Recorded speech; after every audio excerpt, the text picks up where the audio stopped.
আমি কোথায় যাচ্ছি, কি দেখতে যাচ্ছি, তো তোমাদের সবটাই দেখাবো। তো চলো। তো আজকে আসছি ধূপগুড়িতে। ধূপগুড়িতে কালী মায়ের পুজো খুব সুন্দর হয়, আর প্যান্ডেলও অনেক বড় বড় হয়। তো এখন যেটা প্যান্ডেল দেখতে যাচ্ছি, তো সেটা হচ্ছে স্টেজ ক্লাবে। তো আর সেখানে নাকি মায়াপুরের মন্দিরের থিম করেছে, তো তোমাদের সেটাই দেখাবো। তো তোমরা দেখতে থাকো। তোমরা হয়তো বলবে যে দিনের বেলা কেন দেখতে আসছি, তো রাতের বেলা ভিড় আমার খুব ভালো লাগে না, সেই জন্য আমি দিনের বেলা ফাঁকা ফাঁকা দেখতে আসছি।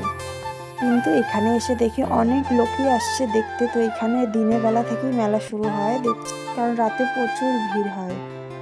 তো কথা বলতে বলতে পৌঁছে গেলাম। তো এই যে গেট, এই গেট দিয়ে ঢুকতে হয়।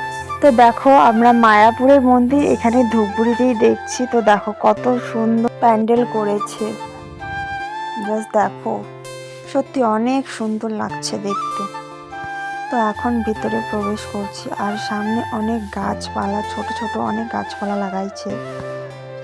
তো বাইরে এত সুন্দর প্যান্ডেল করেছে, না জানি ভিতরে কত সুন্দর। আর মায়ের মুখটা দেখতে হলে নেক্সট পার্টে নিয়ে আসবো। তো টাটা।